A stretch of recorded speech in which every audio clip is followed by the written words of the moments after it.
Hi there, this is the HAP40 follow-up video. So I've done this knife with this steel before on a smaller bladed knife, and in hindsight I don't think I used enough of the edge, and I think I had a smaller amount of edge doing the amount of work that often this amount of edge will do. So in this example I'm going to use the whole edge of this Spyderco Dragonfly 2, because when you think about it, I usually use about that much edge of a normal knife, and it is about the same. So as I said, do this as an enthusiast, not as an expert. But yeah, so this, I think it's a bit fairer this time if I use this knife. So what I'm going to do is first I'm going to do a work sharp test. So I'm going to put a 20-degree edge on either side with the work sharp.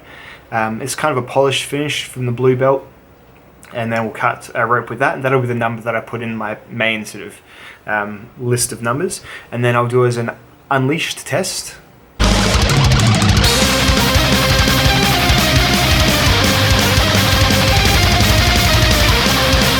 Yes, that's right, with a 17-degree toothy edge. Now I'm looking at the composition of the steel. It's got lots of different carbide formers, so it's got lots of tungsten, it's got some vanadium, it's got some molybdenum in it, some unusual stuff that I think from what I've seen at other steels will perform better with a toothy edge. By toothy edge, I mean that I'll go on my Lansky and I'll use these three stones. So I'll use the purple coarse, the orange mid, and then the fine sort of goldy colour stones. And then I'll just do a simple strop with my green Josco paste just to get the burr straightened out. It seems if I use a good paste like this, it has enough ability to get the burr moving, even if it's fairly stubborn. So I've had some good results with that paste.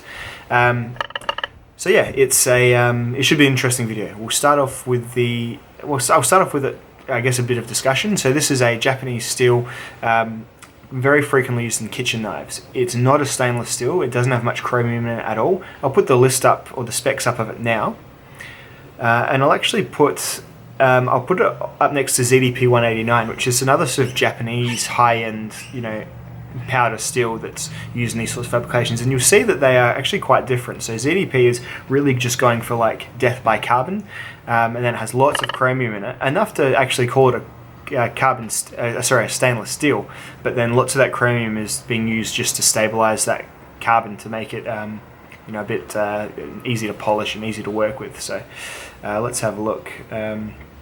I'll bring them up together next to each other. It's different steels, but they both have known for doing very good performance-wise. So yeah, other steels that are similar to this, well, you've got your M390 type steels that have a lot of different elements in them. You've got your what are we looking at? Your K390, things like that have your tungsten in them. As you get sort of more high end, you get more complex elements being used. And this is quite a complex steel. My previous test, I did 176 cuts, I think it was, which, seeing how little amount of the edge I used, is actually a pretty decent result. It's known to be quite difficult to work with. They've recently done a batch of Lum Tantos with this stuff, and there's been a few people complain, they're not quite centered, all that sort of stuff, and Spyderco have just come out and said, yeah, this still sucks to work with. It's hard to get it straight, it's hard to get it right. So I doubt we'll be seeing very much of this anymore, because there's been a few vocal complaints about, oh, my Lum Tanto's not perfect, and yeah, so it must be difficult to work with steel when you're using it perhaps on smaller blades. Who knows? Because it's really commonly used in kitchen knives in Japan, like your high-priced kitchen knives. HAP40 is fairly is not an unusual steel to see in those sorts of things. It's as I said, it's not a stainless steel, so they clad it here.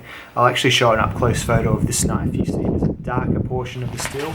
That is the HAP40 shining out through, not shining, the opposite of shining, poking out through from between the SAS 410, which is a type of really stainless steel liners, or cladding, or sandwich, Sanmei 3, don't call it that. So yeah, let's see how this does. First with the work sharp edge, and then secondly with the unleashed edge. Enjoy!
Alright, so 300 with the workshop edge, that's pretty good result indeed. It's definitely chomping at the heels of, you know, your S110Vs and your ZDP 189s, things like that.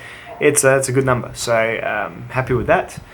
And then 415 with the toothy edge, which I think it's a pretty good reflection on how this steel will take a toothy edge. It's obviously a good combination with this one. Nice thin edge, toothy. It seems like it's been able to take it. As I said, I haven't said yet, it's fairly sharp still, just not biting into the paper so much. So after that resharpening, it's like, nah, it's definitely kind of does, but then starts to eat away at it with some curls and tears rather than some slices. So there you go. So good numbers on this steel, comparable to, I guess, its brethren in the, you know, complex carbide steels. So your M390, things like that, they just have a fair bit more going on in them. So it's good stuff. It's a shame we probably won't see too much more of this, but then again, there's lots of steels that can do just as well. So we're just so spoiled for choice these days, aren't we? Alright guys, hope you've enjoyed this little expose on HAP40. I hope I've rebalanced the universe, and you can probably disregard that first test or just see it as, you know, maybe what half of the edge would have done. So there you go. Alright guys, I'll catch you in the next one. Bye now.